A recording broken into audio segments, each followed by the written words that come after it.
ఒరే గుణ, నీకెంత చెప్పినా అర్థం కాదురా. అరే, ఆ యాదవ్ గారి జోలికి వెళ్ళొద్దానా? వెళ్ళి వాడితో గొడవ పడొచ్చావు. అయినా తప్పంతా నీదేరా. అరే, ఆ అమ్మాయి వాడి చెల్లెని తెలుసు కూడా ఎందుకురా వెంటపడ్డావు? ఆ అమ్మాయిని అనవసరంగా హింస పెట్టావు. ఆ పిల్లకి వాళ్ళ ఇంట్లో వేరే సంబంధం చూస్తున్న విషయం నీకు తెలుసు కదా. నాకు ఇష్టం లేదు మొర్రో అంటున్నా, ఎందుకురా వెంటబడి వేధిస్తున్నావు? రే, చూశారా వీడి మూర్ఖత్వం? వీడుట యాదవ్ గారిని ఎదురిస్తాట, వాడి చెల్లెల మెడలో 3 ముళ్ళు వేస్తాట. వాడేమో 3 గంటల టైం ఇచ్చాడు. 3 గంటల తర్వాత ఊళ్ళో ఎక్కడ కనిపించినా ముక్కలుగా నలుగుతానన్నాడు. వియ్యానికైనా కయ్యానికైనా సముచి కావాలన్నాడు. ఒరే, ఇప్పటికైనా మించిపోయింది లేదురా. నిన్ను నమ్ముకొని అమ్మ నాన్న 2 చెల్లెళ్ళు ఉన్నారా. కనీసం వాళ్ళ కోసమైనా నా మాట వినరా. హైదరాబాద్ వెళ్ళి మా తమ్ముడి దగ్గర ఏదైనా చిన్న ఉద్యోగం చూసుకో. నీ ప్రాణమన్నా మిగులుతుందిరా. రే, నీది చిన్న వయసురా. మూర్ఖత్వానికి పోయి జీవితాన్ని నాశనం చేసుకోకరా. ఇంత చెప్పినా నీకు అర్థం కావట్లేదంటే నీది మూర్ఖత్వం, వేలితనం అర్థం కావట్లేదు. అరే, ఏమిట్రా అలా ముద్దులాగా ఉలుకు పలుకు లేకుండా నిలబడతాడు? రే, నువ్వు చేసిన వెధవ పనికి నీకు ఎటు మేము సపోర్ట్ చేయలేం, కానీ వెళ్ళరా, వెళ్ళు. ఓ పోయి నీ చావు చావు పోరా ఓ.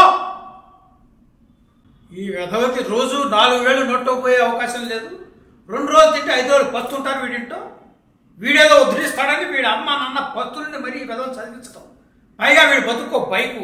ఈ బైక్ వేసి వెధవ ఊరెప్పటి తిరగటం, అమ్మాయిల వెంట పట్టడం, సర్వనాశనం చేయటం. ఇటువంటి వెధవల వల్లేగా సమాజం నాశనం అయిపోతుంది.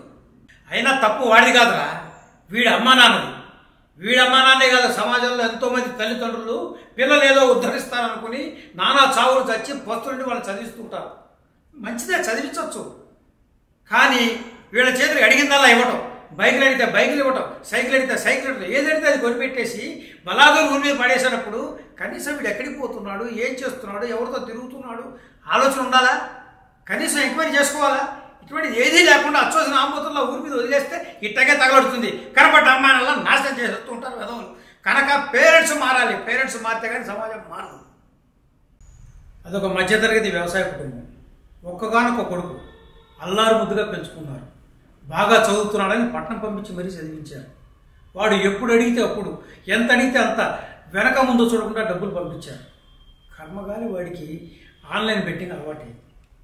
ఉన్న డబ్బులన్నీ బెట్టింగ్లో పెట్టేవాడు. మొదట్లో సరదాగా సాగింది, డబ్బులు వస్తుండేవి, హ్యాపీగా ఉన్నాడు. వాడికి పిచ్చి పెరిగిపోయింది.